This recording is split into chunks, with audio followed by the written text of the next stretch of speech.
Welcome back. चलिए case scenario number 9 से start करते हैं। 1 सेट की ऑलरेडी आपके पास में वीडियो अवेलेबल है इसी यूट्यूब चैनल पे, आपको वो भी देखने हैं। नहीं देखा अब तक तो आप जाके देख लेना उसको, लाइक भी करना, शेयर भी करना अपने फ्रेंड के साथ में। केस सिनेरियो नंबर 9 हमारी स्टाइल सेम ही है, जैसे हम पढ़ते हैं वैसे ही पढ़ेंगे। हम एग्जाम ओरिएंटेड व्यू से नहीं, केस सिनेरियो पढ़ने समझने के व्यू से पढ़ रहे हैं, कैसे पढ़नी चाहिए कैसे समझना चाहिए उसके लिए पढ़ रहे हैं। चलिए देखते हैं। पूर्वी रजिस्टर अंडर जीएसटी पे registered in the state of Madhya Pradesh, is engaged in supplying multiple taxable goods and services. She has undertaken the following activities transaction in the month of October में उन्होंने कुछ ट्रांजेक्शन्स किए हैं करंट फाइनेंशियल ईयर पे। Donated some money to Divya Prakash charitable trust Madhya Pradesh in the memory of late father. The Divya Prakash charitable trust constructed a room in the school by around by it from such donation and wrote donated by Miss Purvi in the memory of her father on the door of rooms were constructed। चलिए ये क्या लग रहा है आपको? Donation है। Donation मतलब philanthropic purpose हो गया ना, कोई ऐसा सप्लाई जैसा लग रहा है आपको? ये सप्लाई जैसा ही लग रहा है। सप्लाई का डेफिनेशंस में कंसिडरेशन आना चाहिए। कंसिडरेशन है कोई सप्लाई है मतलब चैरिटेबल ट्रस्ट ने कुछ किया, ये किया, बट क्या आपके पास में पूर्वी ने कहा था ये करने के लिए? नहीं कहा था ना। तो बस पूर्वी ने अपनी मेमोरी ऑफ लेट फादर के हिसाब से उन्होंने डोनेशन दिया। Donation Divya Prakash charitable trust was free to use that money, उन्होंने ये मनी को ऐसे करके यूज़ किया। तो in that case this is simply a philanthropic purpose. Philanthropic purpose है तो हम इसको सप्लाई मानेंगे ही नहीं, ये सप्लाई नहीं है। चलिए जी नेक्स्ट पॉइंट पे चलते हैं। Organise seminar in Indore which was sponsored by. देखो वर्ड स्पॉन्सर्ड आ रहा है सर, हमें याद आ रहा है स्पॉन्सर्ड मतलब कहीं ना कहीं स्पॉन्सरशिप सर्विस है। स्पॉन्सरशिप सर्विस है तो उस पर ये पूछना चाह रहे हैं। By We Win cricket academy and LLP Purvi received a sponsorship fee of ₹1,50,000। देखो पूर्वी जो है GST पे रजिस्टर्ड है। GST पे रजिस्टर्ड टैक्स पेयर ने क्या किया आपके पास में? पूर्वी क्या है? एक इंडिविजुअल है।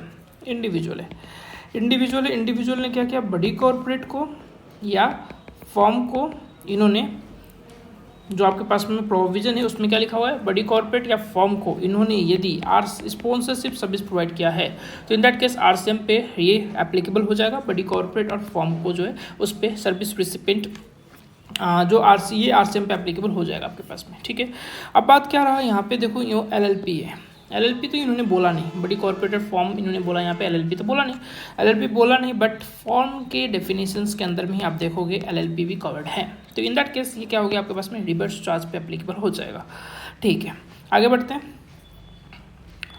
ओके आगे बढ़ते हैं। नेक्स्ट आपके पास में जो है Bindusar public school intended to distribute gift packages consisting of fountain pen, calculator and tape dispenser to its student on the occasion of children's day. Therefore it entered into a contract with Purvi on 20th October for supply of 2000 packages at a single price of 250, rate of GST fountain pen calculator tape dispenser. Sir मैं बताओ ये क्या पूछना चाह रहे हैं? बताओ ये जो है पूछना चाह रहे हैं भाई कंपोजिट सप्लाई है, कंपोजिट सप्लाई या मिक्स सप्लाई? तो कंपोजिट सप्लाई तो कहीं से लग ही नहीं रहा क्योंकि ये नेचुरली बंडल थोड़ी है। हम तो कुछ भी लेके fountain pen calculator tape dispenser naturally bundle थोड़ी ना हुआ ये। तो इन दैट सेंस ये क्या हो गया? मिक्स सप्लाई हो गया। तो मिक्स सप्लाई के केस में प्रिंसिपल को देखेंगे या फिर हायर रेट देखेंगे? तो यहाँ पे प्रिंसिपल तो देखना नहीं, आपके पास प्रिंसिपल कौन सा है पता नहीं चल रहा। मिक्स सप्लाई या नेचुरल बंडल नहीं है, इसके वजह से हमें मिक्स सप्लाई केस में हायर जीएसटी रेट जिसकी है वही देखना पड़ेगा। तो हायर जीएसटी रेट क्या है यहाँ पे? 18%। तो इसके लिए आंसर इनकेस क्वेश्चन पूछा भी गया है तो 18% वुड बी द आंसर। आगे बढ़ते हैं। Receive the flowing payments during the month of October. ठीक है, 1,60,000 इन्होंने वेस्टर्न म्यूजिक कंसर्ट से रिसीव किया। 50,000 रुपये renting of space textile emporium में। फिर receive 70,000 from supply of farm labour. चलिए इस पर क्वेश्चन वैसे बन सकते हैं अनेक, देखते हैं पहले क्वेश्चन क्या बनता है उसके हिसाब से हम इसको सॉल्व करेंगे। All the amount given exclusive GST variable applicable and based on the fact question 1 to 4 हमें आंसर करना है। Donation made by Purvi to Divya Prakash charitable trust is exempted from GST। ना भैया ये एग्जेम्प्ट नहीं, सप्लाई नहीं है, टेक्निकली एग्जेम्प्ट कहाँ से आ गया? Not a supply at. चलिए ये आपके पास में आंसर होगा। फॉरवर्ड चार्ज रिवर्स चार्ज की बात ही नहीं आती क्योंकि सप्लाई नहीं है, GST के परव्यू से बाहर है। Which the flowing statement is correct with respect to the sponsorship fee received by Purvi. Purvi जो स्पॉन्सरशिप प्रोवाइडर है, सर्विस प्रोवाइडर है, जिनको फीस मिली है, जो इस केस में ये क्या होगा आपके पास में? स्टेटमेंट कौन सा स्टेटमेंट करेक्ट है ये पूछना चाहिए। हमें तो पता है सर ये रिवर्स चार्ज मैकेनिज्म पे लगने वाला है। Tax and sponsorship is payable by Purvi under forward charge. ना भैया पूर्वी पे नहीं करेगी ये। Sponsorship services is payable by We Win cricket academy under reverse charge. हाँ जी सर, ये आपके पास में सही आंसर है। आगे बढ़ते हैं। Sponsorship exempt. ना भैया एग्जेम्प्ट नहीं है। Sponsorship is payable under reverse charge mechanism. Reverse charge है और सर्विस प्रोवाइडर आपके पास में पूर्वी ही है, तो क्यों पूर्वी पे करेगी? पूर्वी पे नहीं करेगी ना इसको, ये पे करने वाले हैं कौन? We Win cricket LLP, We Win cricket LLP ही इसको पे करेगी। तो दिस इज आपके पास में correct answer. Determine the nature of supply and applicable rate of GST for the packages supplied by Purvi to Bindusar public school.